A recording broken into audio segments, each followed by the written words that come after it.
Reset and came back out after the rain delay? You know what? It's after something like that, usually the first team to score carries momentum. So when it's 6-0, it can either go to extend the lead or they can catch the lead. And Sauve hitting his first pitch for a homer coming out of the rain delay was really important. So, and then when it goes 7-0, you feel like the next team to score, either it's going to be a game or it's going to be over. And they scratched 3 runs across, so that made it a game. But, the natural tendency is when you're sitting in there laying on the couch with a 6-run lead that you can relax, and I don't think our guys did that. I think they know that we have a lot to play for, so the last 6 innings was going to be really important. How did you guys pass the time? 3.5 hours in there. How'd you do it? Well, some things I could probably tell you, some things I probably can't. No, but it's important. This time of the year, I just told the guys, Kelly Cosgrove, our strength coach, and Stephen Rozier, our trainer, that's when the people in their positions really step up and make sure we're not fatigued late in the year and make sure we're playing at our best and recovering. And Kelly runs around handing out cherry juice bottles after games and during rain delays. And we have guys eating and worried about nutrition, because if you don't, it's a long day. We had a 6:30 a.m. wake-up call, and we're still out here, 11 hours later. So you really got to know how, this part of the year, know how to treat your bodies. Blaine's ejection, how long is he out for? Do you know that yet? Is there a room for a clarification? The rule seems kind of nebulous on that. Not sure exactly what nebulous means, but no, I'm not sure. I gotta go check and see what the rule is. I know it's short. Kind of a longer outing for him today, 6 pitches. I think he threw 1 the other day. What is it about him that makes him so good in those positions, and how difficult is that for a pitcher to do? Difficult for you to do unless you accept the fact that that's your job. And he accepts the fact that that's his job, to come in and get 1 or 2 hitters out. That's all he does. That was probably the biggest play of the game, to strike him out, throw him out after falling behind in the count 3-0 to their best hitter, to get a double play to end that inning before the rain delay was the biggest play, before 2 p.m. today.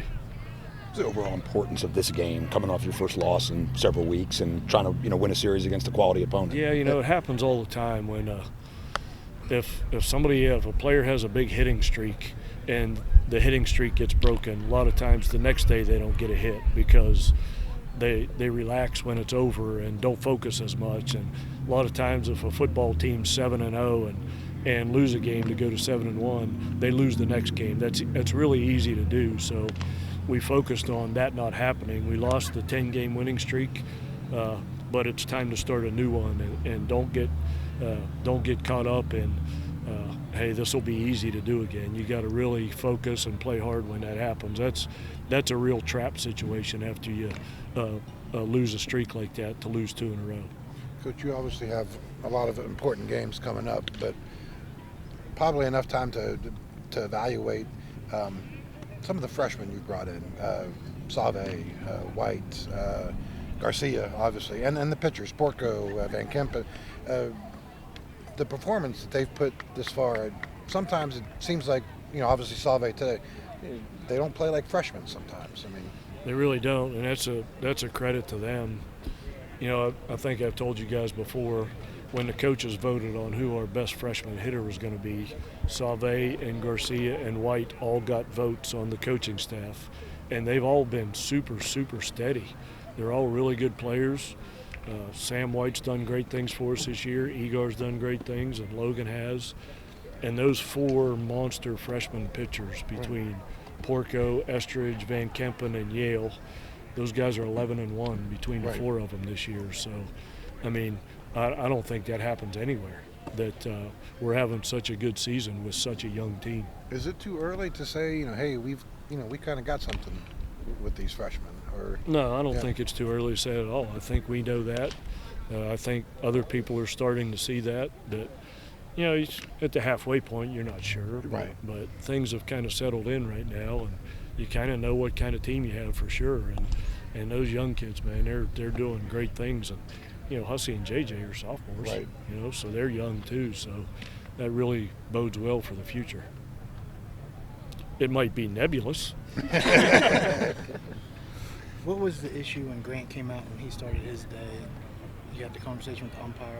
Was the problem with his windup? Yes, there is. I don't know. I'm not allowed to comment on those guys or I'll get in trouble, but something with his windup that I don't know. I don't understand what they were talking about, but kind of is what it Was is. it the step? Was it Yeah, the step? something with his windup. Did he make an adjustment then? Did he Yep. change a little bit for what he usually does? He sure did, but in an inning and 2/3, he had 2 walks and gave up 4 hits too.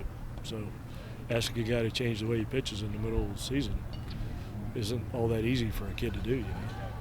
So is that something he's going to have to correct, I guess, moving Well, forward? I mean, apparently he had to correct it today.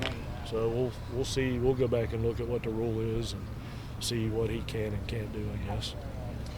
If you wouldn't have Blaine available for next, do you have any idea how you would compensate for that at all yet? Or? No clue. We have to see how the game goes up at Pitt on Wednesday and Right.